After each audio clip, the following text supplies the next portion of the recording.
Boa noite, professor. Boa noite, Artêmio.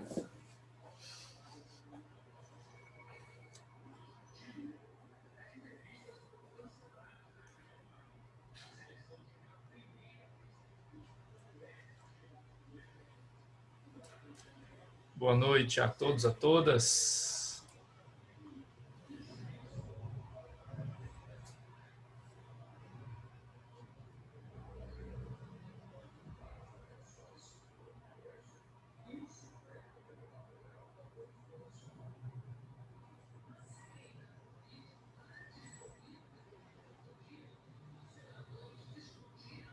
Boa noite, Nedson.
Muito bem, então hoje é a nossa última aula aqui, né? Antes da nossa prova. Ainda hoje eu mostro para vocês aqui o calendário, né? Como é que vai ficar aí nas próximas terças-feiras. Na próxima semana é a nossa prova, a nossa segunda prova. E depois, na sequência, a gente vai ter nas semanas seguintes reposição e final, só que não é bem nas semanas seguintes, porque tem um período aí bem longo, né? Até o mês de julho, em que podemos ter as semanas de prova de reposição e final. Então, tem um período aí, um hiato, né? Um vácuo que vai ter de algumas semanas. Então, depois eu mostro para vocês o calendário e vou recapitulando também os assuntos que vão cair nessa segunda prova na próxima terça-feira. Bom, então a gente vai dar continuidade aqui. Hoje vai ter a apresentação das monitoras, da Carliane e da Thalita, mas elas vão entrar na segunda parte da aula. Então a gente vai dar continuidade ao assunto sobre a publicidade no direito do consumidor, até porque a apresentação delas vai ter tudo a ver com esse tema, né? Então, para quem ouviu aí o podcast Prato Cheio e os episódios A Moça da Lata e o outro episódio Faça Amor, mas não faça mais amor, faça amor e não faça carne, algo assim o nome, né? Então, já estão sabendo mais ou menos do que as meninas vão falar mais tarde. E aí viram que isso trata esses dois episódios. Boa noite, Gabriel. Esses dois episódios do podcast tratam também de questões relacionadas à publicidade. Então, elas vão falar de alguns vieses, entre eles o da publicidade nesses segmentos. No caso dos laticínios, né, do leite condensado e também da carne, no caso do outro episódio, faça amor, não faça carne. Então, a gente viu aqui as regras mais gerais, os pontos principais, né, o princípio norteador da publicidade no direito do consumidor, e a gente parou por aqui na aula passada, nos tipos de publicidade, em que temos a publicidade institucional, né, até eu citei que esse é o caso, por exemplo, da Braskem, da São Marco, né, que fazem propagandas institucionais visando longo prazo. São propagandas, né, são publicidades feitas internamente, né, para mostrar os próprios funcionários, mas também são veiculadas em horário nobre nas TVs, também em horário nobre nas rádios, é colocada lá nos sites de internet e tal, até na exibição dos vídeos do YouTube, né, dá aquele intervalo e daqui a pouco aparece um desses vídeos. Então, essas propagandas, essas publicidades de maneira institucional, corporativa, elas servem para exaltar as qualidades das empresas que fazem esse tipo de publicidade, né? Isso serve para longo prazo, é mais para trazer boa reputação para essa empresa ou tentar recuperar a boa reputação dessa empresa para que no futuro ela possa vender mais, ela possa ter acesso a mais clientes, a mais consumidores. Então, o objetivo dessa publicidade institucional é mais a longo prazo, né? Já no caso da segunda espécie, temos a promocional, e essa é a que estamos mais acostumados a ver e a ouvir, já que elas são as mais comuns. A publicidade promocional é voltada ao anúncio de produto ou serviço específico com objetivo de curto prazo. É aquela que vai mostrar uma promoção, é que vai mostrar um apartamento que está sendo vendido, tantas coisas, né, que podem ser mostradas nessa publicidade promocional, e elas são, então, as mais comuns. Então, a gente parou aqui na aula passada, vamos dar continuidade, então, ao tema, né, sobre a publicidade a partir daqui. Bom, tem princípios específicos sobre a publicidade, e agora a gente vai começar a ver como esses princípios aparecem no Código de Defesa do Consumidor. Então, existem alguns princípios que são norteadores aqui da publicidade no direito brasileiro, especificamente quando se trata de publicidade voltada ao consumo, publicidade voltada ao direito do consumidor. Então, o primeiro princípio que aparece é o princípio da identificação, que ele vai estar previsto no artigo 36 caput do CDC. Por esse princípio, temos a seguinte ideia: a publicidade tem que ser identificada pelo consumidor. Com isso, veda-se a propaganda clandestina ou subliminar, certo? Então, veda-se qualquer tipo de publicidade que seja ilícita e que não tenha a identificação clara pelo consumidor, ou seja, que ele não consiga distinguir o que é, por exemplo, um programa de TV de um comercial. Então, é preciso ter essa identificação clara para o consumidor de que, naquele momento, naqueles segundos que vão passar aquela propaganda, aquela publicidade, que isso seja identificado como tal, e não como parte de um programa, como parte de um filme, de uma série, etc., ou de uma novela. Então, isso está previsto no artigo 36, no caput do CDC, que determina a publicidade deve ser veiculada de tal forma que o consumidor, fácil e imediatamente, a identifique como tal. No parágrafo único, o fornecedor, na publicidade de seus produtos ou serviços, manterá em seu poder, para informação dos legítimos interessados, os dados fáticos, técnicos e científicos que dão sustentação à mensagem. Então, essa é a ideia sobre a publicidade, que deve ser facilmente identificada pelo consumidor. E essa identificação, ela também varia de acordo com a faixa etária. Isso eu vou falar mais tarde, sobre a questão da publicidade infantil, que é o grande ponto de polêmica desse assunto, já que as crianças não conseguem detectar até certa idade, né? Quanto mais novas, mais difícil de detectar, de fazer essa diferenciação, do que é, por exemplo, um desenho animado, do que seja em relação a um comercial. Então, em relação às crianças, essa dificuldade aumenta e essa identificação tem que ser ainda mais clara. Para nós adultos, é mais fácil distinguir, mas nem sempre é possível. Existem algumas situações em que você vai acabar sendo levado ali pela onda, né? Você está assistindo a novela, assistindo a série e de repente aparece ali o comercial. Você mal percebe, né? Então a ideia aqui é de que não exista esse tipo de publicidade que leve a, por exemplo, só o seu inconsciente perceber que existe essa publicidade e que você não perceba isso conscientemente. É o que se chama publicidade subliminar, que era usada lá pelos anos 50, 60, nos cinemas, né? Quando houve o caso célebre da Coca-Cola, né? Que lançava no meio dos filmes, lá no meio daqueles rolos de filme, né? Tinham pequenos frames em que se colocava ali em milissegundos, né? Em frações de segundo, os dizeres ou a mensagem, né? Para ser lida ali rapidamente. Beba Coca-Cola, coma pipoca. E aí, nos cinemas mais antigos, havia um intervalo entre metade do filme e a outra metade, né? Como acontece nos teatros, o intervalo entre um ato e outro da peça acontecia antigamente nos cinemas.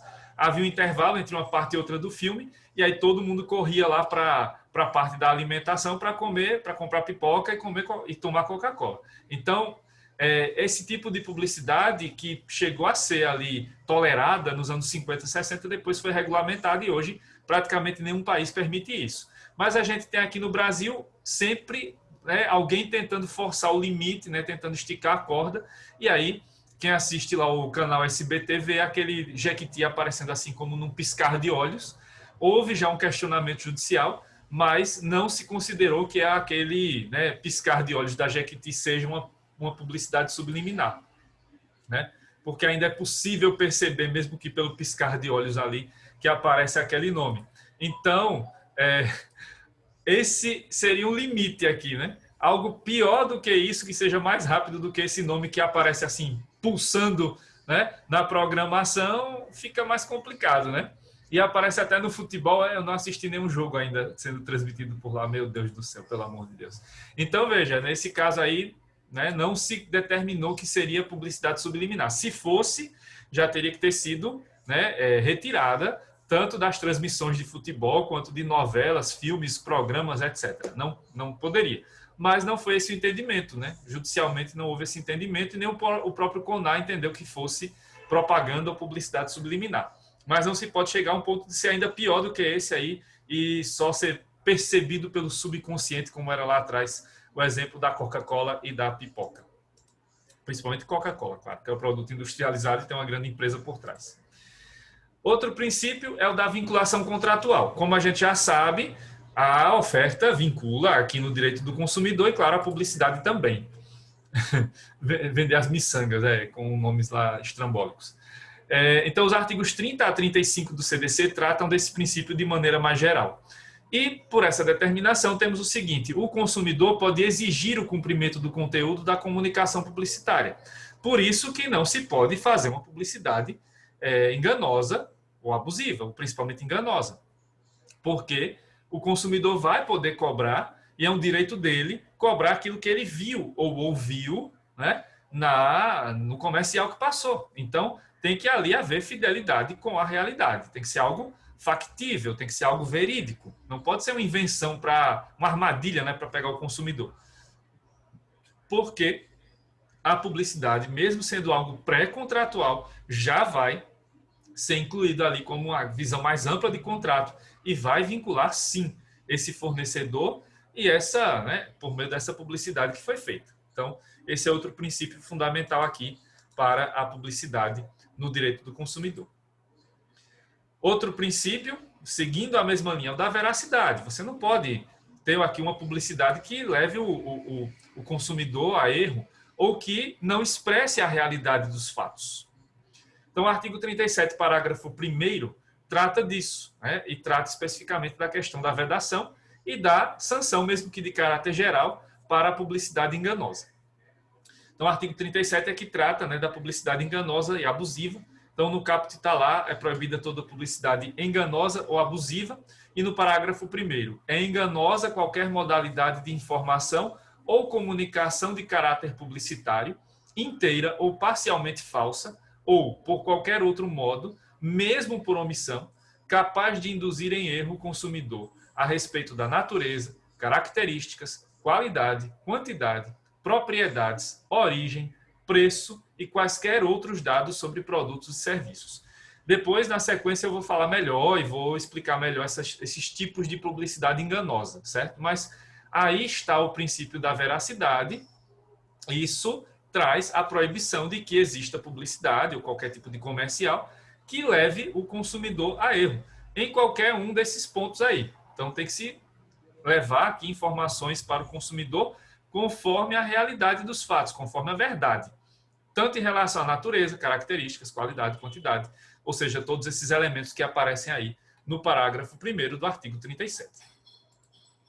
Outro princípio é o da não abusividade, que aí trata da propaganda abusiva, que está prevista no artigo 37, parágrafo 2º.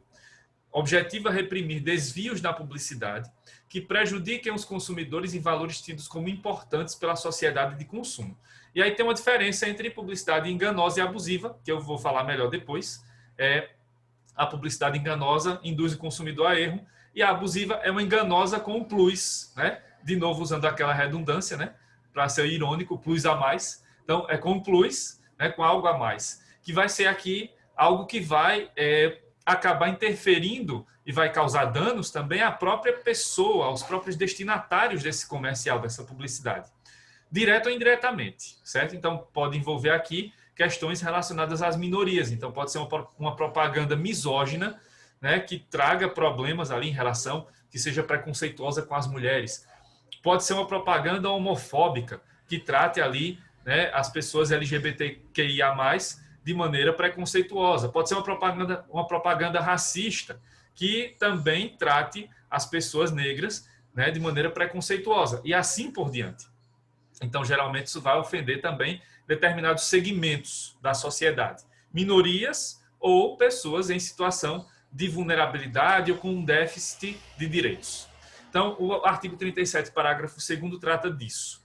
Então, é abusiva, dentre outras, a publicidade discriminatória de qualquer natureza. Aqui incite a violência, explore o medo ou a superstição, se aproveite da deficiência de julgamento e experiência da criança. Olha aí, publicidade infantil que, né, trouxer problemas para o discernimento da criança, entra como publicidade abusiva. Desrespeita valores ambientais ou que seja capaz de induzir o consumidor a se comportar de forma prejudicial ou perigosa à sua saúde ou segurança, né? Aqui estamos falando do direito privado, direito do consumidor. Então, os comportamentos aí do presidente não entram aí, né? Porque não estamos falando de consumidores, mas de cidadãos, uma perspectiva mais ampla. Isso seria uma perspectiva mais restritiva aqui do direito privado, né? Da publicidade feita por uma empresa privada, digamos, ou uma empresa pública que tem ali alcance nas relações privadas. Então, essa é a definição da publicidade abusiva. Então, ela é discriminatória, ela vai incitar a violência, ela pode explorar medo, superstições da sociedade, né? Vai trazendo problemas também para as crianças, desrespeitando valores ambientais, ou vai induzir o consumidor a se comportar de maneira errada, né? Prejudicial, perigosa à sua saúde ou segurança. Outro princípio fundamental é o da inversão do ônus da prova, que nesse caso, aqui, né, da publicidade, acaba sendo considerada op legis, ou seja, em razão da determinação do artigo 38, vem aí a inversão do ônus da prova em razão da lei.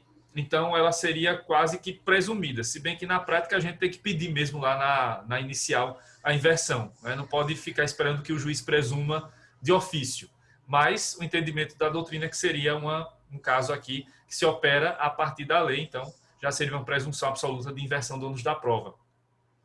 O artigo 38 determina que o ônus da prova da veracidade e correção da informação ou comunicação publicitária cabe a quem as patrocina. Então, cabe ali ao fornecedor, né, fornecer essas informações, trazer essas informações para provar que aquilo que foi veiculado no comercial, na publicidade, foi de fato, corresponde de fato à verdade. Certo?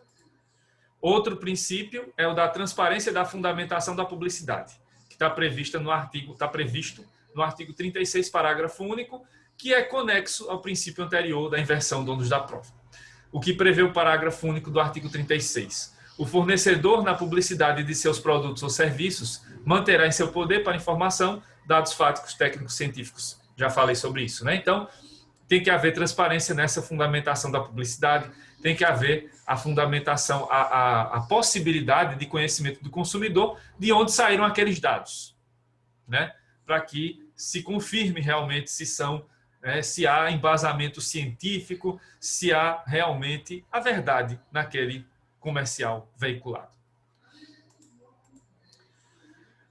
Outro princípio é o da correção do desvio publicitário, isso está previsto no artigo 56, inciso 12 do CDC.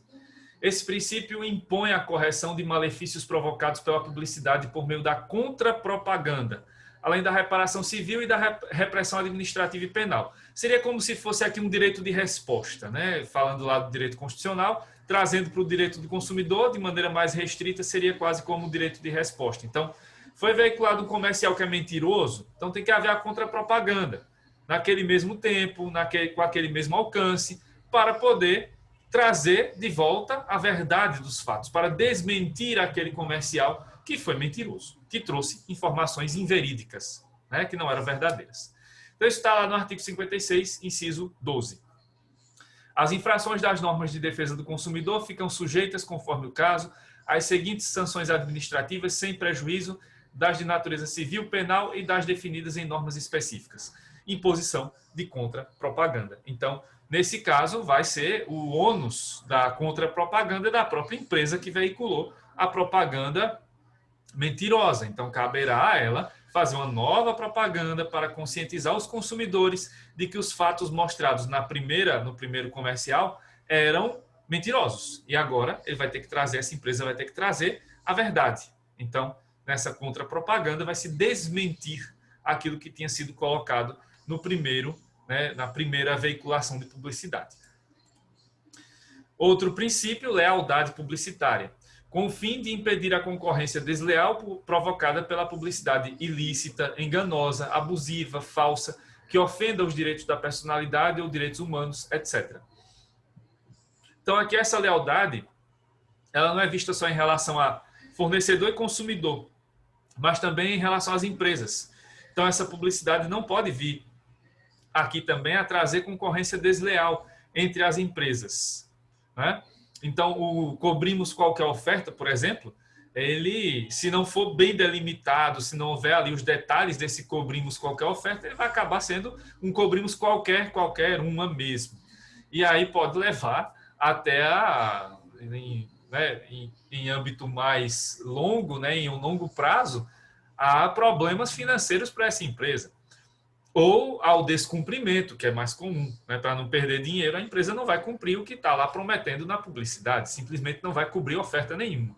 Então, para que se faça esse cobrimos qualquer oferta, então tem que se determinar, né? Como a gente viu na aula passada, o âmbito de alcance, quais são as empresas que são suas concorrentes, né? O âmbito de atuação, quais são os produtos que vão ter as ofertas cobertas, enfim, tem que ter lá o detalhamento disso, porque o cobrimos qualquer oferta, se for colocado assim, jogado, né, vai virar um cobrimos qualquer uma mesmo. E aí pode ser que, né, o consumidor consiga até um produto grátis. Não consegue porque eles não vão cumprir essa meta, né? Na melhor das hipóteses, a empresa te dá um lençol. Lençol no sentido do drible mesmo, né? Não é nem um lençol no sentido literal da palavra.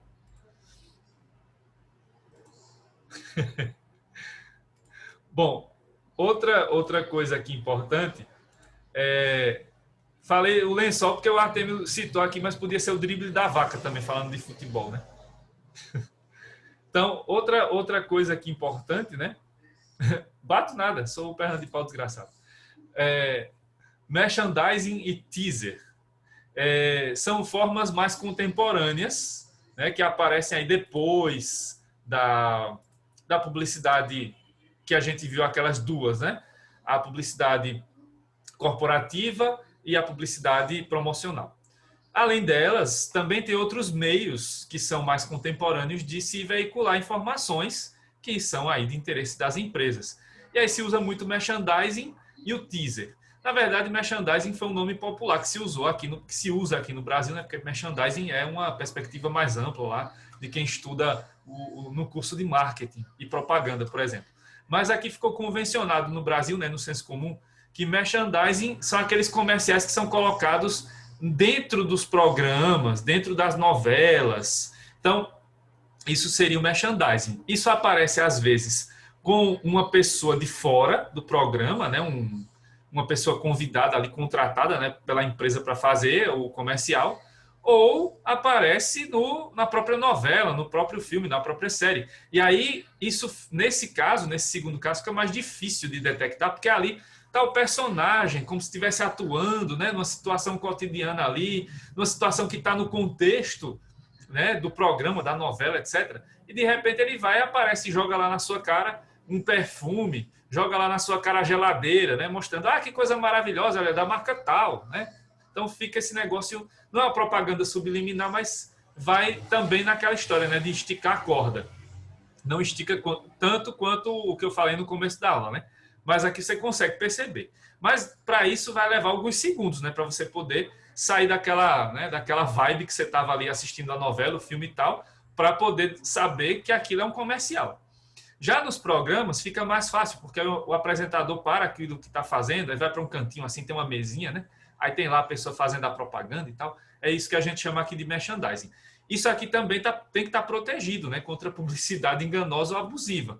Então, esses programas que aparecem aí, que ficam mostrando colchões milagrosos, né, que curam todo tipo de doença, aqueles negócios de suplementos alimentares, etc., que servem para todas as mazelas da humanidade e, na verdade, não servem para nada. Então, isso tem que ser protegido também, né?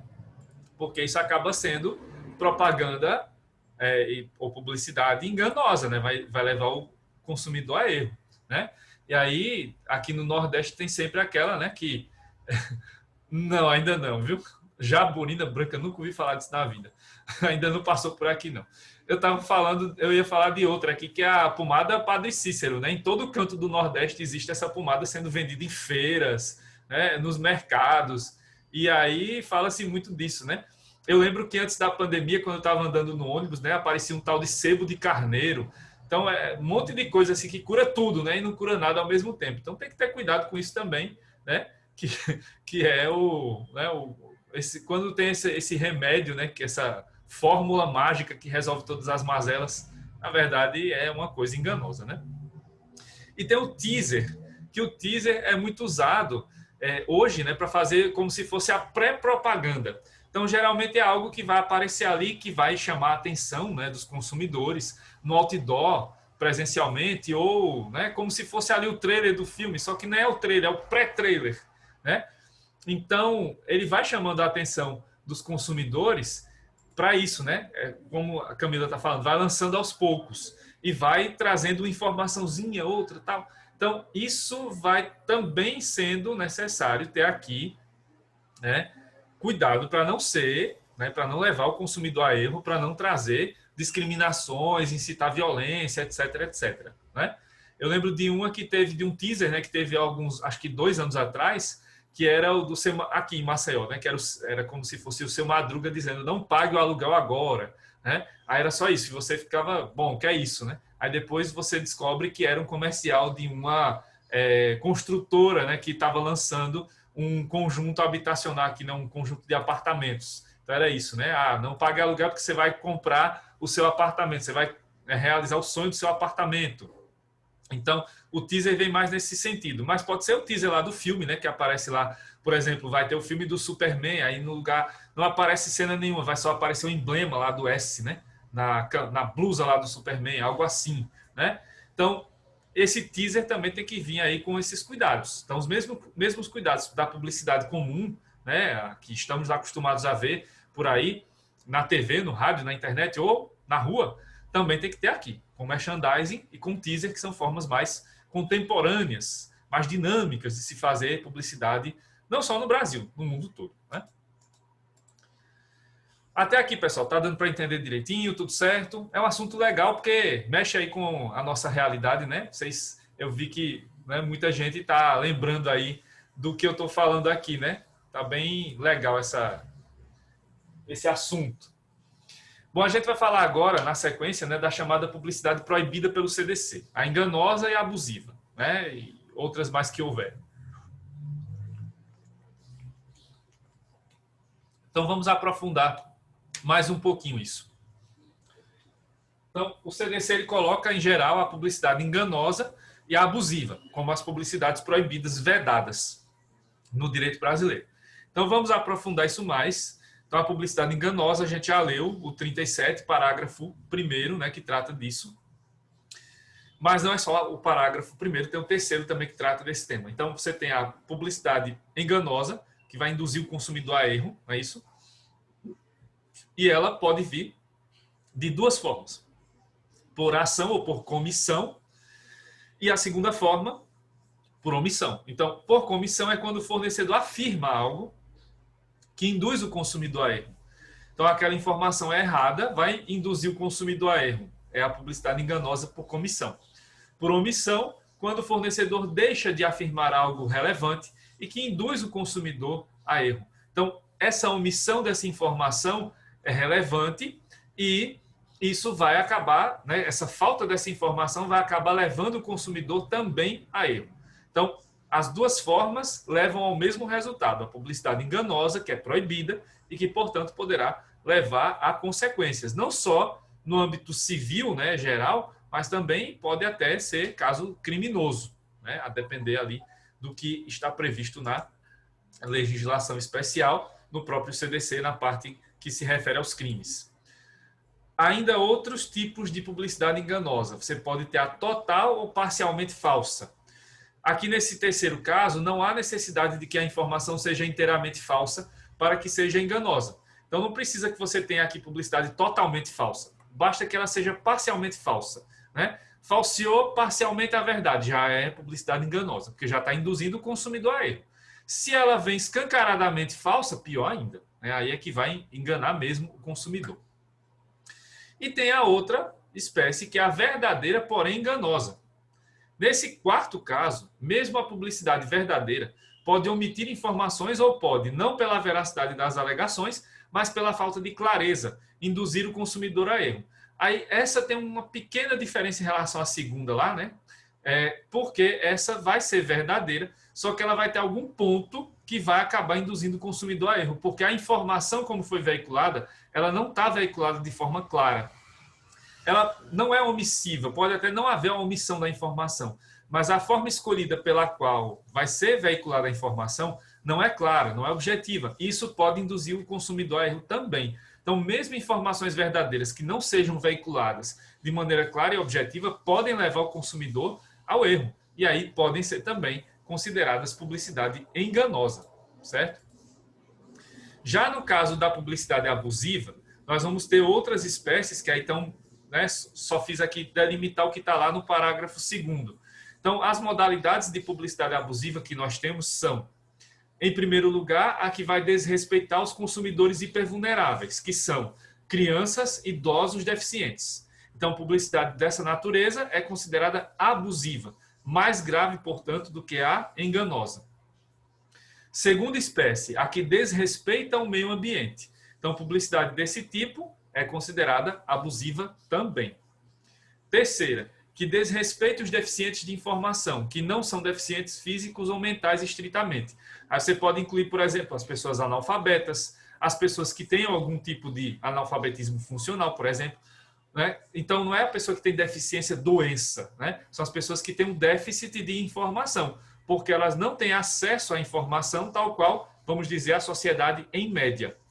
Então, essas pessoas que têm essa carência de informações também podem ter seus direitos desrespeitados, e isso pode gerar a chamada publicidade abusiva. E a quarta, que desrespeite a segurança e a sensibilidade do consumidor. Então, essa é outra espécie de publicidade abusiva que vai, então, como está lá no final do parágrafo 2º, levar os consumidores a adotar comportamentos que vão levar a risco da sua segurança, da sua saúde. Então, isso seria a quarta espécie de publicidade abusiva. Dando continuidade a essa ideia, né, da publicidade abusiva, geralmente a publicidade abusiva tem caráter discriminatório, pode explorar o medo de superstição, incita a violência, induz a segurança, tornando-se ofensiva, bem como pode ser contrária ao meio ambiente. Então, só dando um apanhado geral do que já está lá no parágrafo 2º, não é isso? Bom, além desses tipos de publicidade que tem aí a proibição, você tem aqui no Brasil, como em outros países também, determinados ramos, né, da economia que tem ali a possibilidade de venda, de publicidade também, mas eles têm uma publicidade controlada, porque são produtos que têm algumas restrições ao consumo, certo? Então, os principais produtos e serviços que têm publicidade controlada no Brasil têm a base constitucional no artigo 220, parágrafo 3º, inciso 2 e parágrafo 4º. Então, lá nesse artigo 220 da Constituição, existe a base, né, geral para que existam leis específicas que tratem disso, da possibilidade de controlar a publicidade de determinados produtos e serviços no Brasil. Quais são eles? Quais são os principais? Tabaco. Então, a venda de cigarro, a publicidade dos cigarros, ela tem um controle desde os anos 90 no Brasil, pela lei Murat, né, que é a lei 9.294, e pela lei Serra, que era, né, de autoria lá do José Serra, a lei 10.167 de 2020. Então, a publicidade de cigarros tem todas aquelas restrições, tem aquela questão de virar lá a embalagem, tem aquelas fotos chocantes que é justamente para tentar levar o consumidor a, né, evitar o consumo ou parar de consumir aquele bem, aquele produto. Sobre bebidas alcoólicas, não tem uma regulamentação por lei, ela é feita pelo CONAR, e aí existem algumas questões, né? A restrição de horário, por exemplo, então não pode estar veiculando todo tipo de bebida alcoólica em qualquer horário, geralmente só após as 10 da noite, né? Alguns tipos de bebida, como cerveja, pode ter publicidade em outros horários, mas quando você tem uísque e outras bebidas mais fortes, aí elas vão para horários mais tardios, né? Após as 10 da noite, e assim vai. Agrotóxicos, tem a Lei 7.802 de 89, no artigo 8º, que trata da restrição à publicidade dos agrotóxicos. Medicamentos, a restrição à publicidade é feita pela Anvisa, então tem todos aqueles trâmites, aqueles ditames e aquela mensagenzinha que o Artemio colocou na aula passada, né? Ao persistirem os sintomas, o médico deverá ser consultado, então tem que colocar toda vez ali, no final da propaganda de medicamentos. Terapias avançadas também, né? Essa publicidade é feita pela Anvisa, então quando se trata de de novas terapias e tal, então se vai fazer publicidade disso, tem também regulamentação feita pela Anvisa para cada tipo de terapia. E sobre a nossa atividade da advocacia também tem regras específicas para fazer publicidade. Isso está previsto nos artigos 28 a 34 do Código de Ética da OAB. Então, esses serviços e esses produtos têm que ter aí, tem que seguir, né? Além da regulamentação geral, ainda a regulamentação específica dessas leis. Um dos temas mais polêmicos do momento é a possível entrada em vigor de uma norma proibindo a publicidade voltada exclusivamente para crianças no Brasil. O Congresso tem discutido, agora com a pandemia isso parou nessa discussão, mas existe essa discussão desde antes da pandemia sobre a publicidade infantil, né? Há também normas e julgados relativos àquela forma de publicidade clandestina feita em filmes, novelas e programas de TV, que podem induzir o consumidor a comprar determinado produto ou serviço, que no Brasil tende a ser permitida. Aí já não é a publicidade infantil, é outro tipo de publicidade geral, né? Que eu falei agora do merchandising, que vai colocando lá o ator, a atriz, né, famosa para fazer essa publicidade. Você tem os influencers nas redes sociais fazendo esse tipo de publicidade, aí tem que estar lá o nomezinho publi, né, para não ficar pensando que ele está só ali mostrando o que ele tem em casa. Na verdade, ele recebeu dinheiro para fazer aquele comercial e para tentar nos convencer, nós que vemos lá os stories e os vídeos e tudo mais, né, das redes sociais, para comprar aquele determinado produto ou adquirir aquele serviço. Então, existe a permissão, mas existem algumas restrições, né? E a mais famosa que tem aparecido sempre aí é aquela, né, do preço em box. Isso aí não é permitido, né? Então, vai fazer a publicidade e coloca o preço lá, né? Mas o preço em box não, porque aí ele pode fazer um preço para cada pessoa. Isso não pode acontecer. Aí tem algumas decisões emblemáticas, né, na história recente. Então, houve uma decisão do CONAR, né, do Conselho Nacional de Autorregulamentação Publicitária. Então, teve uma decisão em 2009 do CONAR sobre o comercial de ventilador chamado, né, do ventilador Arno Lavelle, entendendo que a argumentação da consumidora, no sentido de ser propaganda ofensiva aos portugueses, não encontrou fundamento, visto que a trilha sonora do comercial não estava relacionada à música portuguesa e nem havia sinais claros de que os atores faziam o papel de personagens com origem portuguesa. Quando eu voltar, eu vou mostrar a vocês esse comercial, para vocês tirarem as suas próprias conclusões, porque a consumidora que denunciou esse comercial ao CONAR estava se sentindo ofendida, porque, segundo ela, esse comercial ofendia os portugueses. Vamos ver no comercial se isso realmente se configurou. Nesse caso aí, não houve a proibição do comercial, ele não foi proibido, não. Teve outro comercial em 2011, né, que foi autorizado a veicular a marca de lingeries Hope, a veicular 3 comerciais com o modelo Gisele Bündchen, ensinando o que seria correto e errado para as mulheres. Nesse caso, o órgão entendeu que o comercial não possuía conteúdo sexista. Vou mostrar a vocês também na volta esse comercial para vocês verem se tinha ou não conteúdo sexista. E aí temos outras, né, decisões de PROCONs, proibindo veiculação de determinados comerciais voltados para crianças, por ter conteúdo enganoso, que deturpava determinados valores familiares, e a resolução 163 de 2014 do CONANDA, proibindo a publicidade voltada ao público infantil. Na volta, quando eu voltar do intervalo aqui estratégico, eu falo mais sobre isso, tá? Então me aguardem aí que eu já volto.